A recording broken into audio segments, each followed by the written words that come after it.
And one day when we are able to go back and turn West Campus into an applied technology center that will serve the high school students and the young adults of this valley and the old adults, anybody that wants to come in and receive some skills so they can be employable, would be available to come to our MTech Center. And it's something we've wanted to do for a long time, and we've had our eye on that building, but we've had to push those plans off as we've had to push 400 to 500 students over there each period of the So day. I think we need to pause for a second, make sure we understood what you just said. So somebody's out there, even last night in Midway, proposed that, hey, why don't we just make that a freshman school and then leave 10th, 11th, 12th in the high school. You're saying that you've already had plans and ideas to make that into a technology school. That's correct. An MTech. So there's a public school band that a lot of people are not aware of, and it fits between the K-12 system and the higher ed system, and it has kind of a foot in both of those categories, and that's called the Applied Technology Colleges, ACTs in the state of Utah.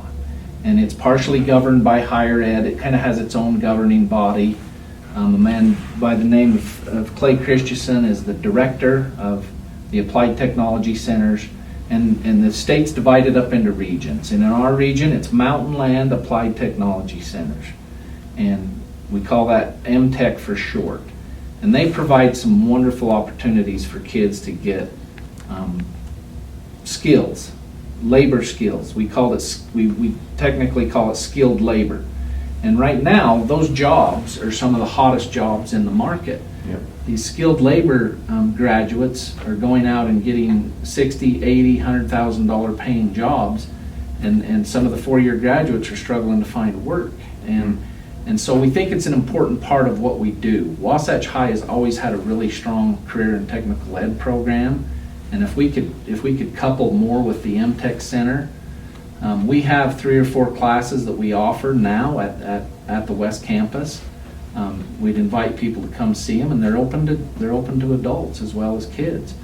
And our vision is to turn that entire building, except for some spaces that we're using for ROTC, and we have our technology department in there now, and actually our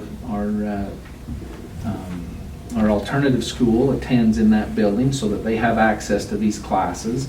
And we would want to leave them there in the future.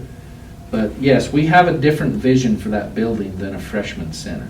And we think it would benefit not only our kids greatly to come out with a welding certificate, a dental assisting certificate. We're starting to get into some of the clean technology areas, robotics repair. I mean, these type of things are now coming down the pipe to our Applied Technology Center. It's really exciting stuff.